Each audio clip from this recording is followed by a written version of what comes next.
जय श्री कृष्णा। कान्हा जी सदा आप सभी की रक्षा करें। रसपान कीजिए आज की कथा का।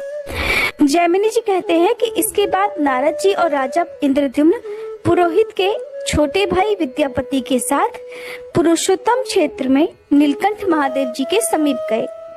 वहां पर महादेव जी की पूजा करके राजा ने श्री दुर्गा जी को भी प्रणाम किया। फिर सब लोग अपना उत्तम रथ छोड़कर साथ आए लोगों सहित उनके साथ चले गए और अपनी इंद्रियों को वश में रखते हुए नीलगिरी पर चढ़ने के लिए आगे बढ़ने लगे। ये पर्वत नाना प्रकार के वृक्षों और लताओं से भरा हुआ था। तरह तरह के पक्षी वहां कलरव करते थे। बड़ी बड़ी चट्टानों के कारण उस पर्वत का किनारा ऊंचा नीचा और दुर्गम दिखाई देता था। वह नीलगिरी चारों ओर से गोलाकार था। वे सभी लोग उस मार्ग से गए जहाँ काले अगरू वृक्ष के नीचे सब विपत्तियों और भयों को हरने वाले दिव्य सिंह रूपधारी भगवान नरसिंह निवास करते हैं, जिनका दर्शन करके मनुष्यों की कोटि कोटि ब्रह्महत्याएं नष्ट हो जाती हैं। उनका मुख फैला हुआ है, दांत बड़े भयंकर दिखाई देते हैं। कुछ पीले रंग के अयालों अर्थात गर्दन के बालों से उनका मुखमंडल व्याप्त है। वे 3 नेत्रों से युक्त और बड़े भयानक हैं। अपनी जांघों पर उत्तान सोए हुए दैत्य के वक्ष स्थल को वज्रतुल्य कठोर नखों से विदीर्ण कर रहे हैं। मुख पर अट्टाहस की छटा है, जिसमें लपलपाती हुई लाल रंग की जिह्वा शोभा पाती है। उनके हाथों में शंख और चक्र सुशोभित है। मस्तक किरीट मुकुट से चमक रहा है। नेत्रों से आग की चिंगारियां निकलती हैं, जिनसे सभी दिशाएं संत्रस्त हो रही हैं। प्रचंड आघात के कारण भगवान के चरण कमल धरती में धंस गए हैं। उन आदि मूर्ति भगवान नरसिंह का दर्शन करके सबने प्रणाम किया। इंद्रद्युम्न ने भी भगवान नरसिंह का दर्शन करके नारद जी के वचनों पर विश्वास किया और कहने लगे, महर्षि, मैं कृतार्थ हो गया। आप तो ज्ञान की निधि हैं। मैं तो भगवान के दर्शन मात्र से ही सभी पापों से मुक्त हो गया। दया सिंधु भगवान की नीलमणिमय मूर्ति किस स्थान पर विराजमान है, जो दर्शन मात्र से ही मुक्ति देने वाली है? विप्रवर, उसी का मुझे दर्शन कराइए।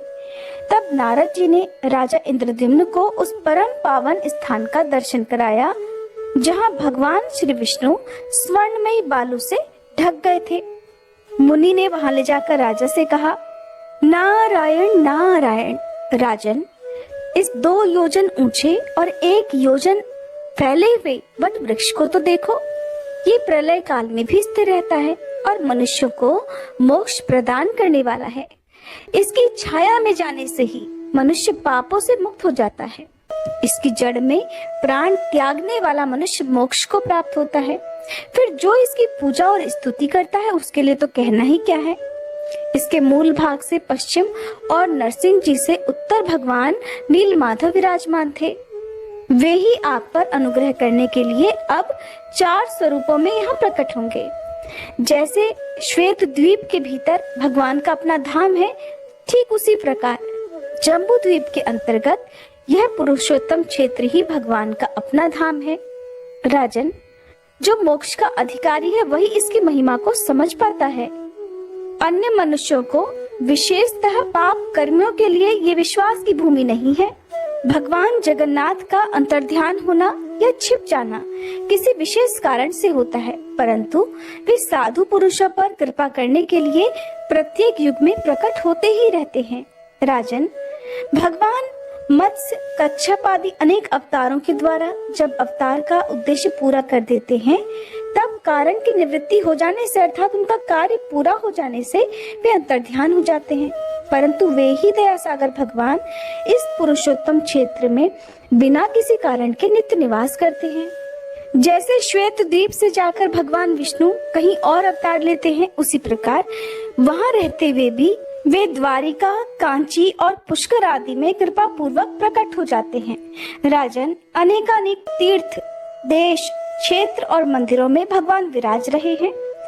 महात्मा नारद जी के दिखाए हुए उस स्थान को महाराज इंद्रद्युम्न ने साष्टांग प्रणाम किया और भगवान को वहां प्रत्यक्ष स्थित मानकर इस प्रकार उनकी स्तुति की, देव देव जगन्नाथ, शरणागतों की पीड़ा दूर करने वाले हे कमल नयन नारायण, मैं भवसागर में डूबा हुआ हूँ। मेरा उद्धार कीजिए।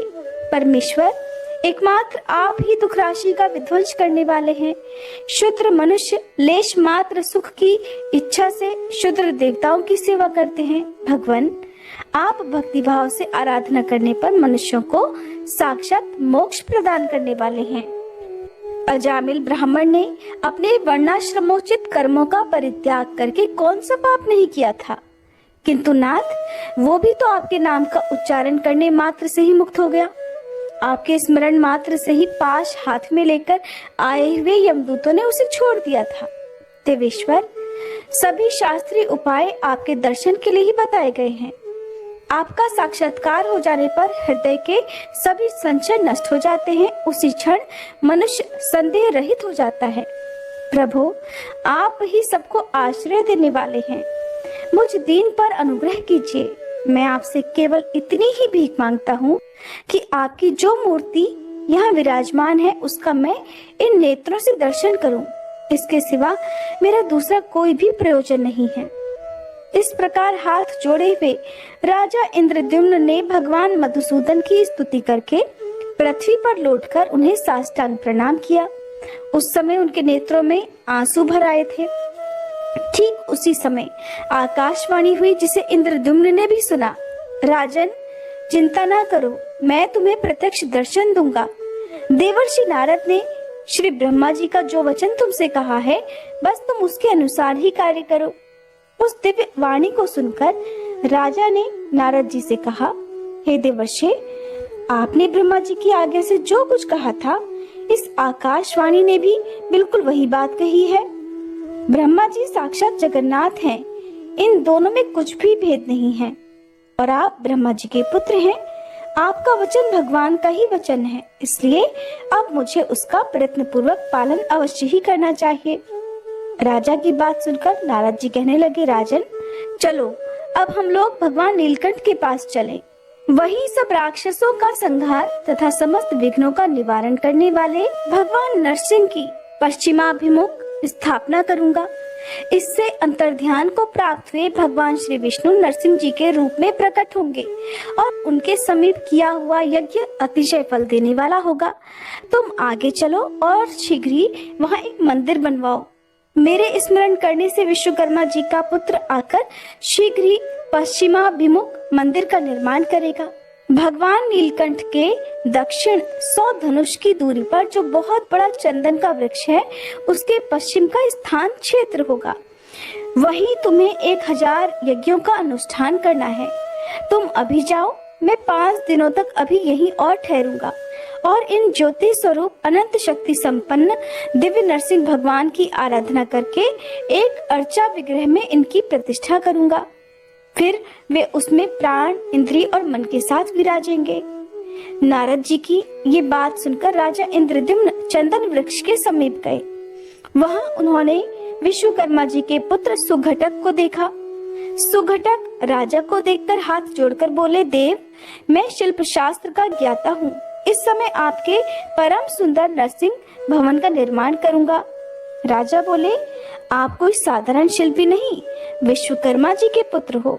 ये नारद जी ने मुझे बता दिया है, इसलिए प्राकार और तोरण के साथ नरसिंह जी का सुंदर मंदिर आप शीघ्र ही तैयार करो। उसका मुख्य द्वार पश्चिम की ओर होगा। ऐसा कहकर उन देव शिल्पी का विधिवत पूजन सत्कार करके राजा ने उन्हें मंदिर निर्माण के कार्य में नियुक्त कर दिया और शिला इकट्ठा करने वाले सेवकों को बहुत सारा धन देकर उस कार्य में लगा दिया। वह सुंदर मंदिर हालांकि बहुत दिनों में बनने वाला था, फिर भी देव शिल्पी की महिमा से चौथे दिन में ही बनकर तैयार हो गया। इसके बाद 5वें दिन सवेरे नित्य कर्म के बाद प्रतिष्ठा विधि की सारी सामग्री एकत्रित करके जब राजा नारद जी के आने की प्रतीक्षा कर रहे थे, तभी शंख, मृदंग, ढोल, गीत, मंगल वाद्य तथा हाथियों के घंटों के शब्द अचानक सुनाई पड़े। साथ ही उच्च स्वर से जय जयकार का शब्द आकाश मंडल में गूंज उठा। इतने में ही नारद जी विश्वकर्मा जी की बनाई हुई सुंदर नरसिंह मूर्ति को लेकर वहां आ गए। तब तक उस मूर्ति में प्राण प्रतिष्ठा हो चुकी थी।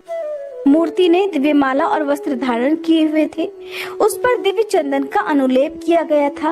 वह सब ओर से तेज पुंज से व्याप्त थी और सबको हर्ष प्रदान करती थी। उसे देखकर राजा और उनके अनुयायी बहुत प्रसन्न हुए।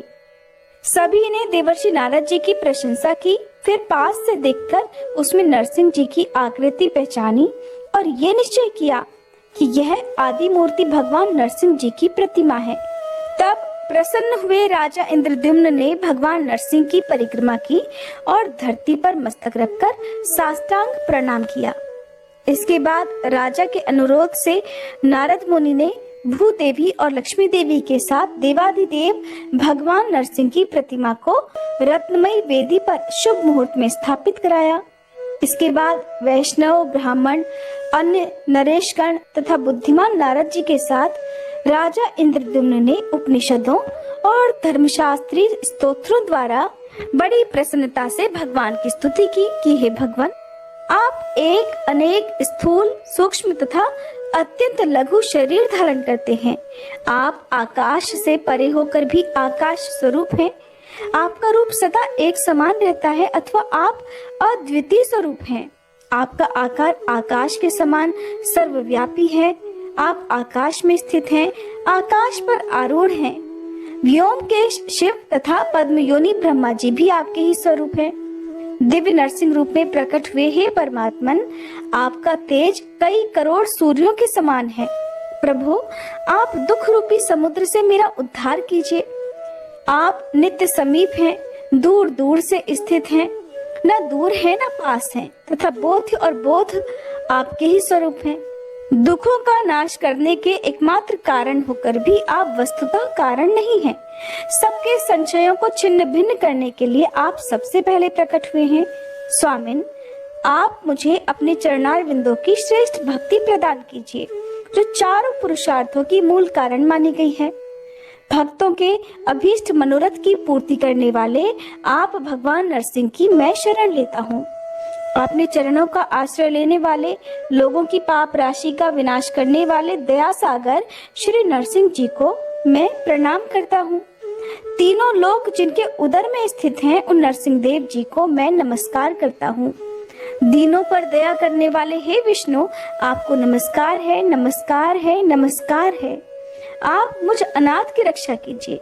प्रभु, मैं अपने इस चर्म चक्षु से आपके दिव्य स्वरूप का दर्शन कर सकूं, बस ऐसी कृपा मुझ पर कीजिए। आपकी कृपा से मेरे सहस्त्र अश्वमेध यज्ञ निर्विघ्न पूर्ण हो, मेरी करोड़ों पाप राशियां नष्ट हो जाएं। भगवान, जो मनुष्य आपकी शरण लेते हैं वे मोक्ष के भागी होते हैं। इस प्रकार दिव्य नरसिंह जी की स्तुति करके राजा इंद्रद्युम्न के मन में बड़ी प्रसन्नता हुई।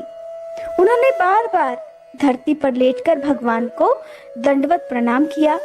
जो लोग भी इस स्तोत्र से दिव्य नरसिंह जी की स्तुति करते हैं, उन्हें भगवान नरसिंह मोक्ष प्रदान करते हैं।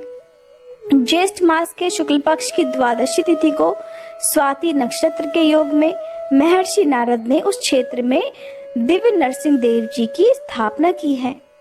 जो लोग वहां उनका दर्शन करते हैं, वे सहस्त्र अश्वमेध यज्ञ से अधिक फल प्राप्त करते हैं।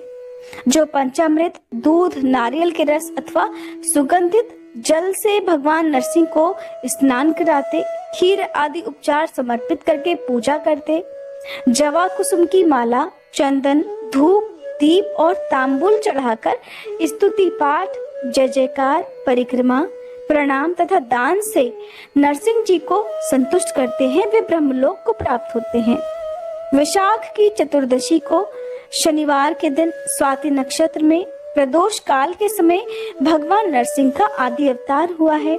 उस तिथि को विधि पूर्वक नरसिंह जी की पूजा करके मनुष्य अपने करोड़ों जन्मों के संचित पाप राशि को तुरंत ही भस्म कर देता है। जो भगवान नरसिंह का दर्शन, स्पर्श, नमस्कार, भक्ति पूर्वक दंडवत तथा स्तुति करता है, वह सब पापों से मुक्त हो जाता है। मुनियों ने पूछा, हे महर्षि, उस क्षेत्र में भगवान नरसिंह जी के स्थापित हो जाने के बाद फिर राजा इंद्रद्युम्न ने क्या किया?